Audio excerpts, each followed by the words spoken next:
Ferrari has unveiled something absolutely insane in Bahrain testing. A rear wing that doesn't just open like all the others, but performs a complete rotation of 270 degrees, literally flipping on itself. It's an aerodynamic somersault that no other team has ever dared attempt. The HP logos that sit in front when the flap is closed pass underneath when it opens, while the IBM logos at the back end up on top. An engineering magic trick that could be worth 5 to 10 kilometers per hour of extra top speed on every straight of the calendar. And Lewis Hamilton? He's not at all worried about being 10th in the test standings, because he knows he has in his hands a weapon that others cannot copy mid-season. Ferrari has stopped following the rules in spirit and started following them to the letter, finding a gray zone that could be the technical coup of the century. Stay with me because this story is incredible. Ferrari introduced on the second day of Bahrain testing a rear wing innovation on the SF26 that distinguishes it from any other car on track. The upper flap doesn't simply open as we're used to seeing.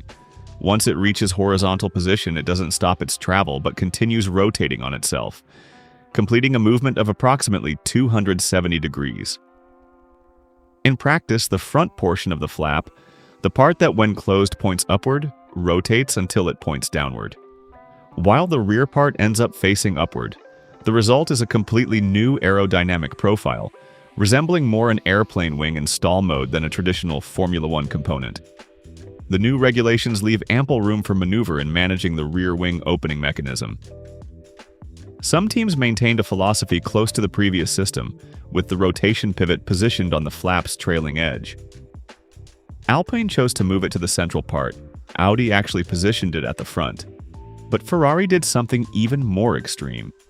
By shifting the rotation point to the flap's center, they enabled this complete rotation that no other team has dared attempt. The central actuator has been completely minimized, almost invisible compared to the bulky mechanisms we see on other cars. Extremely refined engineering work. The reason Ferrari developed this aerodynamic somersault is precise: maximizing rear wing stall in straight-line mode to minimize drag resistance. With the new power units having little electrical energy available, not wasting power against air resistance is absolutely fundamental. By completely flipping the flap 180 degrees, and in some mappings up to 270, Ferrari isn't just reducing the surface exposed to wind, they're effectively stalling the entire rear portion of the car, including the diffuser. This creates a massive drag reduction, allowing the car to reach top speeds that should be mathematically impossible with current power ratios between battery and thermal engine. But it's not just top speed. This violent rotation offers an enormous advantage in braking too. By rotating the flap back to its high downforce position, with such a drastic change in air pressure, Ferrari can effectively use the wing as an aerodynamic brake, stabilizing the car's rear and allowing Hamilton to be much more aggressive with his late braking technique. It's the type of technical challenge that recalls Schumacher's early years when Ferrari didn't just play the game but owned the game table itself. Ferrari worked extensively in the factory on the rear wing's mobile profile, testing various solutions including a version similar to Alpine's. They even tried to extremize that concept, and the wing rotating to 270 degrees seems to have delivered the best results in simulations. This solution is among those innovations for which Maranello waited long for FIA approval. It's not an improvised experiment. It's the result of months of wind tunnel and simulator development, with virtual-to-real data correlation that appears markedly superior to rivals. When Lewis Hamilton says this car has his DNA inside, he's not just offering a soundbite for cameras. He's referring to 10 intense months of simulator work where he shaped the SF26's characteristics to suit his aggressive driving style, with late braking and violent corner entries. This isn't a car inheriting from a previous design philosophy. It's a car he helped design from the foundations, and that telepathic connection is exactly why he appears so calm, despite completing only 5 laps in the morning session. When Hamilton's car was returned to the garage after just 5 laps with barriers raised, engine failure rumors spread immediately. But reality was different. Ferrari was executing a scheduled intervention on the rear axle and gearbox, completely removing the suspension arms on the transmission side. Not because the car was broken, but because they were collecting end-of-life data on specific components that had already covered enormous distance during Barcelona shakedown.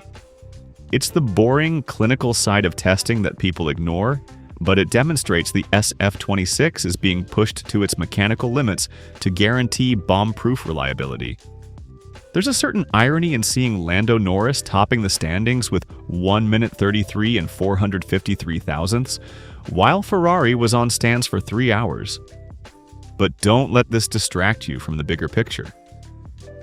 Lando's time came on a relatively green track, and impressive as it is being the fastest test lap so far, it doesn't account for fuel loads or engine mappings. Ferrari instead was using those precious few laps with Hamilton to calibrate sensors on that radical wing, ensuring the transition from corner mode to straight line mode happens in milliseconds without destabilizing the car's rear. Obviously, the word on everyone's lips in the paddock is one. Is it legal? The 2026 regulations are notoriously specific on active aerodynamics, but Ferrari has clearly found a gray zone regarding how that movement is achieved and what actually constitutes the wing's closed state. By shifting the pivot to the flap's center, they can argue the wing remains structurally intact throughout its entire rotation. And as long as they're not using prohibited hydraulic actuators to manipulate it outside FIA-permitted zones, Maranello may have pulled off the technical coup of the century. You have to admire the engineering courage needed to shift a flap's rotation point to the element's center. This increases structural load exponentially because the flap must resist wind forces from both sides of the pivot. Ferrari has clearly used advanced composite bonding techniques to ensure the wing doesn't disintegrate into carbon fiber confetti at 300 kilometers per hour. The fact they're testing this straight-line mode so early suggests actuator mechanism reliability is already a solved problem for them. They're not experimenting, they're validating. This is an interpretation that, due to complexity and layout specificity, appears replicable but requiring considerable time. Rivals would need to rethink most of their rear-wing architecture to copy this solution. It's not something you can apply mid-season to your existing car. The SF26 is the most innovative Ferrari we've seen in a decade. For years, we criticized them for being too conservative, for waiting to see what Red Bull does then trying to copy it. This time, they're setting the benchmark. They're forcing other teams to talk with the FIA. They're making everyone else look like they're chasing. The wing performing a somersault to eliminate drag is pure engineering genius. If this system is allowed to race at Melbourne, the top speed advantage for Hamilton and Leclerc will be genuinely frightening. We're potentially looking at a situation where Ferrari is 5 to 10 kilometers per hour faster on every important straight. Ferrari has finally remembered that to win in Formula One, you must be willing to break the status quo.